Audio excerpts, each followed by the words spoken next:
안녕하십니까. 노동조합 사무처입니다. 2021년도 어느덧 다음 주면 한 해의 중간 6월입니다. 조직에는 1년을 기다리게 한 변화가, 조합에는 제15대 집행부가 임기 반환점을 도는 달입니다. 지난 시간을 되돌아보고 다시 새로운 출발을 다짐하는 봄을 넘어 여름을 앞둔 5월의 마지막 주 뉴스 리포트 시작합니다. 지난주에 이어 지역 순회 간담회 소식을 처음으로 전해드립니다. 조합 집행부는 매달 전국 지부를 찾아 조합원들과의 대화 시간을 갖고 있습니다. 이번 주 월요일과 화요일 이석철 수석 부위원장은 세종지사와 전북지사를 방문하고 직급별 조합원 간담회를 개최했습니다. 세종지사의 7명 조합원들은 지사 신설 이후 근본적인 인원 부족과 그에 따른 과다한 업무량 등을 털어놓고 조합 지부 신설에 관한 의견을 주고받았습니다. 인원 부족은 신설지사는 물론 전국 공통의 문제이지만 특히 세종지사는 총원 11명으로 관리자 3명, 극첩 파견 1명을 빼면 정원이 7명에 불과합니다. 그러다 보니 직원 1명이 일학습 76개 과정을 전담해야 하고 자격시험은 3명이서 이끌어가야 하는 무리가 기본 전제가 되어버렸습니다. 사정은 조금 달라도 다음날 전주의 전북지사도 고충이 다르지 않았습니다. 배정된 사업 물량은 증가하는데 인원 부족은 당연한 일인 양 되고 있습니다. 이는 세종과 전북에서 일하는 조합원만의 이야기가 아닙니다. 사측은 다음 달부터 넉 달간 휴직 대체 근로자를 사용하겠다고 알렸습니다. 대체율로 따지면 대략 30%에도 못 미치는 단 18명을 지사에 배치한다 합니다. 휴직률이 갑자기 올라가거나 인원이 대폭 늘지 않았음에도 지난해에 이어 사측은 상반기 휴직자 대체를 통째로 지나치고 하반기 겨우 약간명을 풉니다.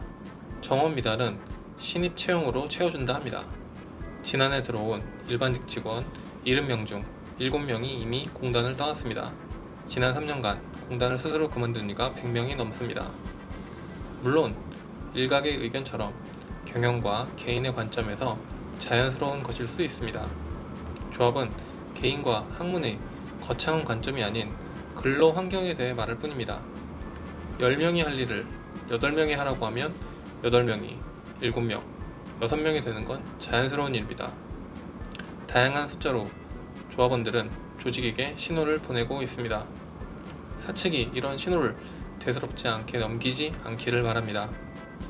다음은 우봉우 능력평가 이사의 조합 사무처 방문과 장학금 기부 소식입니다. 지난 3년 능평 사업을 총괄했던 우봉우 이사가 이번 달 그 임기를 마무리합니다. 우 이사는 수요일 조합 사무처를 찾아 장학금 100만원을 전달했습니다.